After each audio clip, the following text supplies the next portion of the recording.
Hello, brothers and sisters. We are so happy and so privileged to have our first podcast in N2N, and we are blessed to have our precious brother, Mr. Rick, that we're gonna have the podcast with him for today. Mr. Rick, can you say hi for the... Hello, everybody. It's good to be here.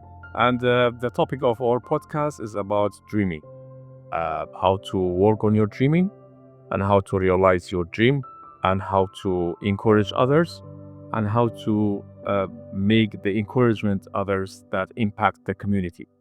So, brother, we welcome you so much, and we are so thankful for having this time. And let us start with a brief introduction about yourself. Okay, my name is Rick Harper, and I'm from the southeastern United States, and I run a nonprofit called Harper Horizons, and we exist to really just awaken people's dreams because we think people can accomplish so much more if we just encourage them. We believe that dreams die alone, so we like to combine dreamers and doers and thinkers and just create a better world for us worldwide. That's great. And how do you feel when you are serving in Kurdistan? I think it's been a couple of times as you are coming to Kurdistan and you are serving here, you are having a lot of seminars and activities and teaching us how to realize our dream. How do you feel especially about Kurdistan and the city of Soleimani and the people here? I think the people are amazing. I think that Kurds are resilient and filled with pride and loving to other people. And what I've been impressed by is the hunger for this type of knowledge. I've seen just the idea that hope is there. Yeah. And anything that they can climb up, grab onto or learn or discuss to help them begin to dream and to achieve those dreams in any way possible. Yeah, that's been really thrilling. And it's my 5th time back. And I really do enjoy it. I enjoy people who really don't want to settle, and they want to dream, for a better tomorrow. Amen. And you feel every class of the community, the youngs, the old ages, even the kids, they have their own dream, and they make use of your seminars and your lectures. That will be useful. So, which target, which group of the community are you targeting? I'm talking about anybody with a heartbeat. Okay, all beautiful things that when you're a speaker or someone who tries to inspire people and get people to think in a different way, you'll talk to anybody. In a seminar, one-on-one, for coffee. Yeah. So I think really my target audience is for those who begin the second stage of your life, like you and your wife. Your kids, once they graduate, you have a whole life together. Yeah. And then you've been raising your kids, you got your identity, you got your security.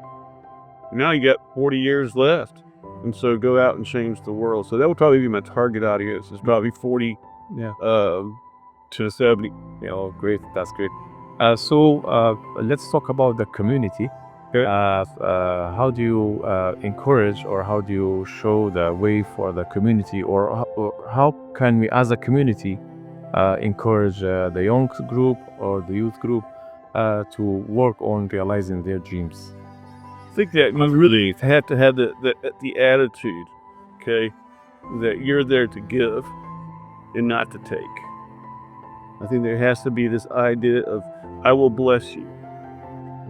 So that's either financially, or if that's just listening to you, or if that's just encouraging you. Because I think there's a hunger in the younger generations. This is all over the world that I've seen so far. Is there's a desire to be seen and to be noticed, and to be cheered on. So I think that's your job: cheer them on, applaud them, and do whatever you can to get them one step closer to their dream. Yeah, I see. I agree with you.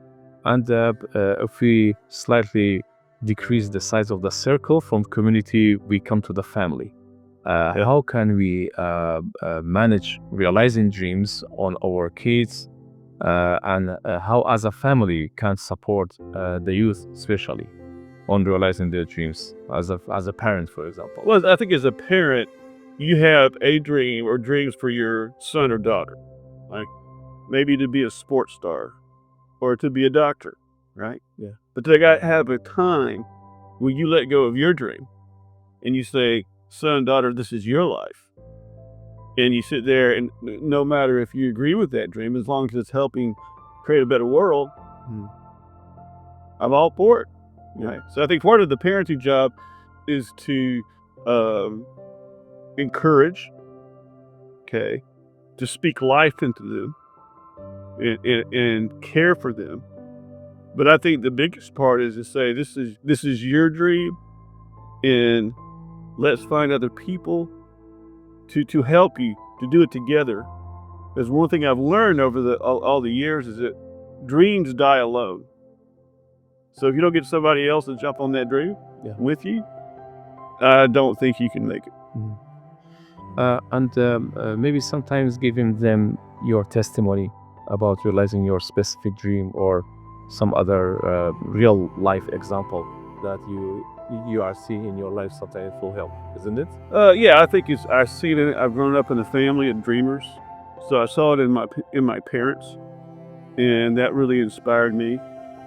I think I've seen it in my children, because when they were younger, 6, 7, 8, 9, they would act like they were superhuman, like superheroes. But then the world will start beating them down, and I wonder when they quit dreaming. And I think that there's this attitude today, pessimism. But I believe that there has to be realism, but also dreaming. You're not talking about probables. You're talking about possibilities. Possibilities, yeah. Right. I'm not thinking about, oh, this is 90% going to work. Yeah. I'm thinking, do you have that in your heart? You want to do that, son or daughter? Yeah. Okay. Then how can I help you? How can I move you down the road in this journey? That's great. Yeah, I see.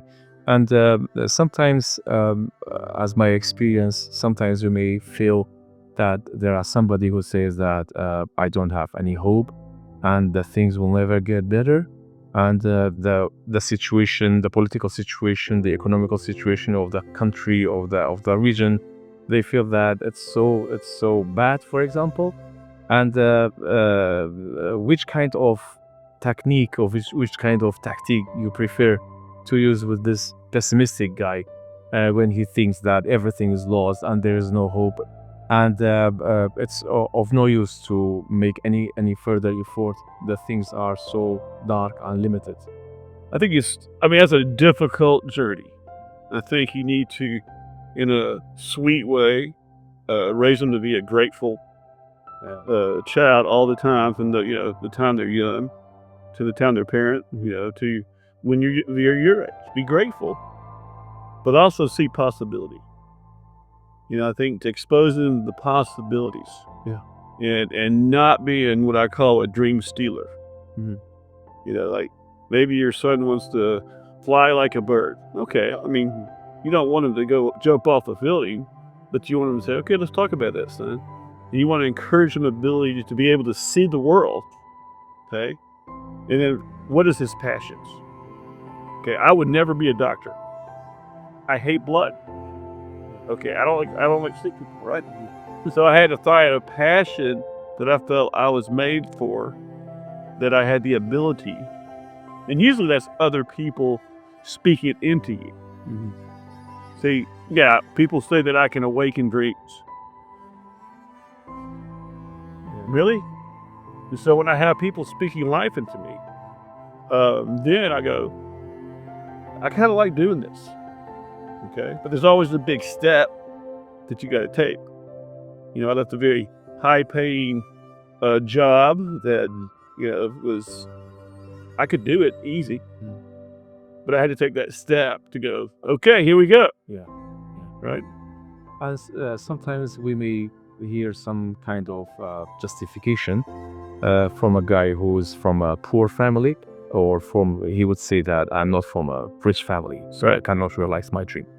What do you say about this issue of being from a rich family or of being from a medium class family or a poor family? Do you think that it will impact realizing dreams, or it will be a blockage for dreaming? Well, I would just say my story is I came from a rich family.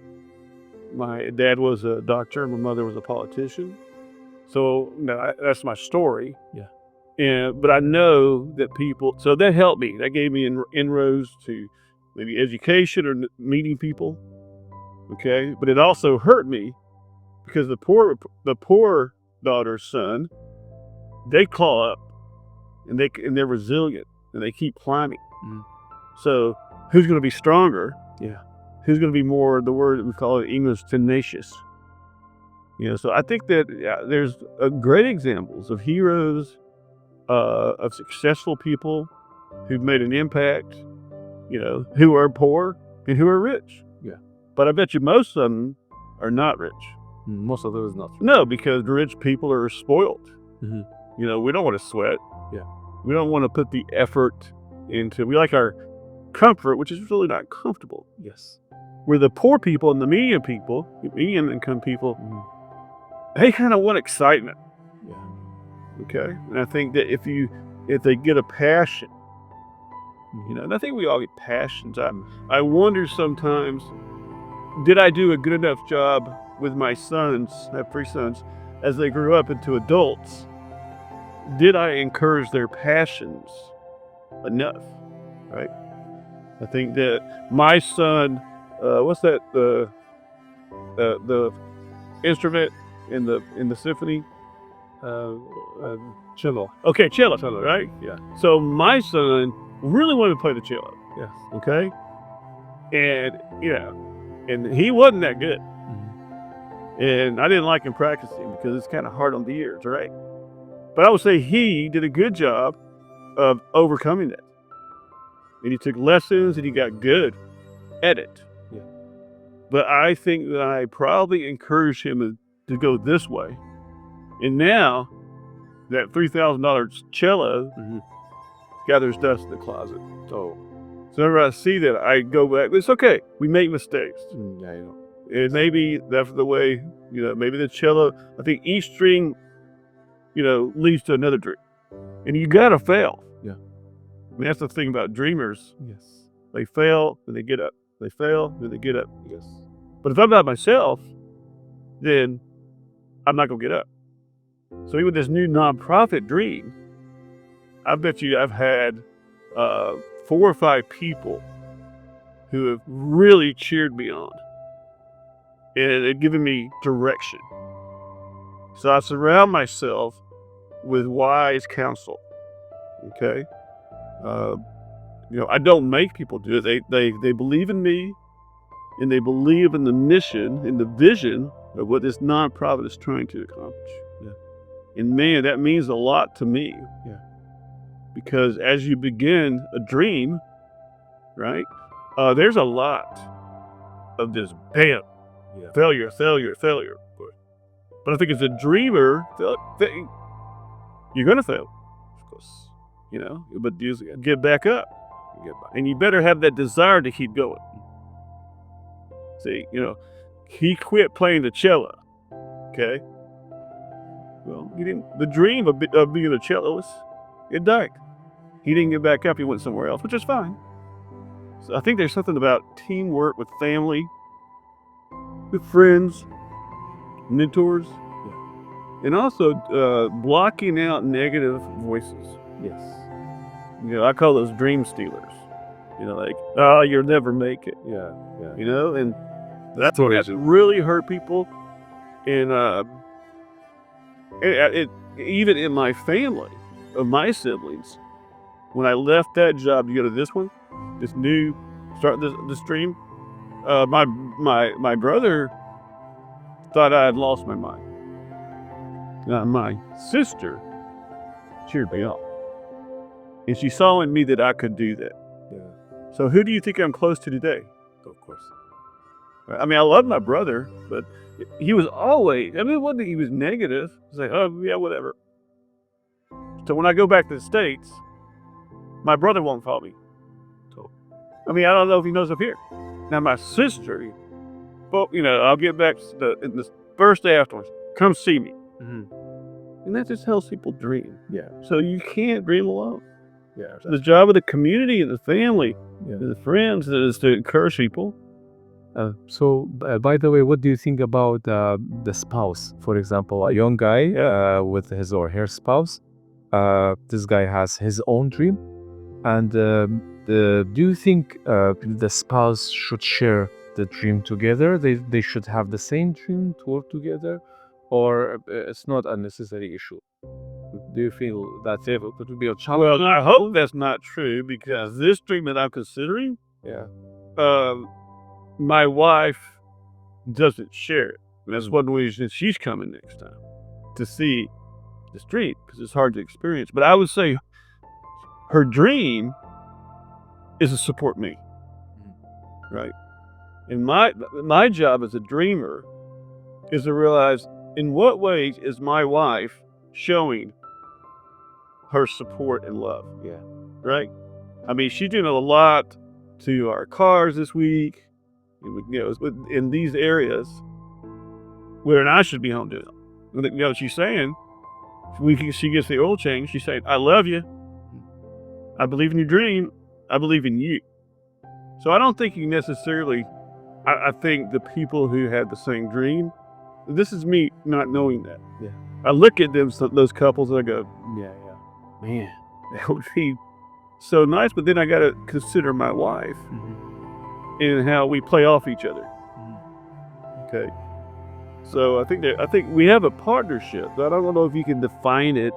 That when I started this awakening dream, she went, "Let's go." Yeah. But she dreams.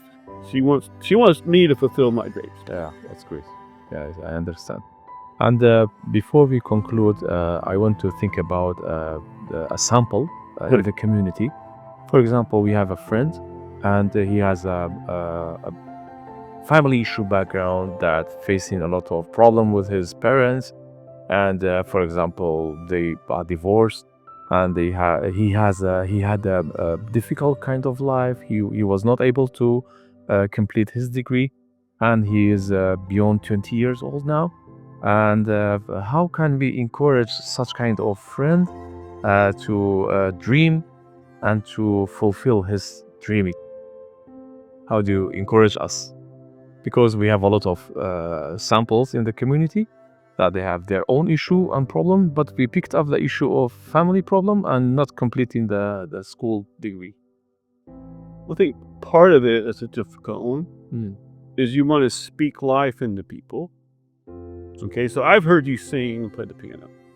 So what I did is I observed it. And when I first met you, I never heard you sing. Yeah. All of a sudden I saw you singing, playing the piano.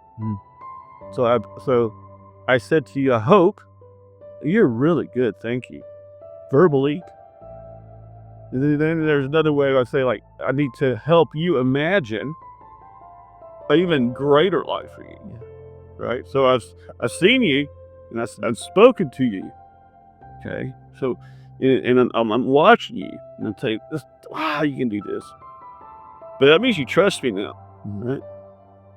And then I think it's all this whole thing like I teach people to dream. They just gotta, we put our fist up in power. Right? Hell, we'll do it. No, you gotta let it go.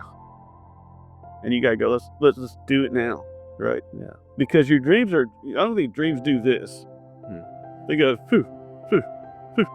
They go up and down. Up and down. And before you know it, the dreams are I mean, I never thought I'd be in Iraq and in Kurdistan. Yeah. Right? No. Right? And so I think there's something about you just dream. That's the fun part. For dreamers. Yeah. So it drives your parents nuts because they want everything. But I'm saying dreaming is an adventure that you used to have when you were a kid. And that's what I want to do. I want to open that closet of your dreams that you've hid back there. And I want to help you through experience. Yes. Get those, and then, I remember this. Yeah. And go for it. Yeah. That's great. We are so thankful, dear brother, for these illustrations. And it's one of the most necessary thing to work on, because I can tell that with young guys, sometimes the dreams are lost. Sometimes they feel they are lost, and they sometimes they stop dreaming because of multiple failure. But it's so necessary to dream and to work on your dreaming. And I would say to you, those people, especially in the proud history and land of Kurdistan, okay, I think 20, 30, 40, 50, 10 years ago, it would be described as hopeless. Yeah. But your ancestors did not accept it. Don't accept it.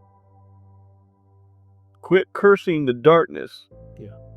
And be the light that makes other people's dreams come true.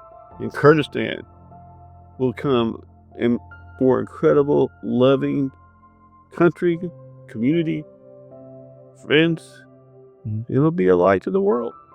Yeah. But keep dreaming. Okay. So, Rick, your final thought. My final thought is don't let the world get you down, and don't believe the lies of the world, but believe you, the dreamer, can bring light to this world, to the darkness. And dreams will light up the night sky. Thank you. So, brothers and sisters, we were so happy for having this time, and we thank you for your watching our first podcast. And we pray that we can see you in the next podcast. God bless you all.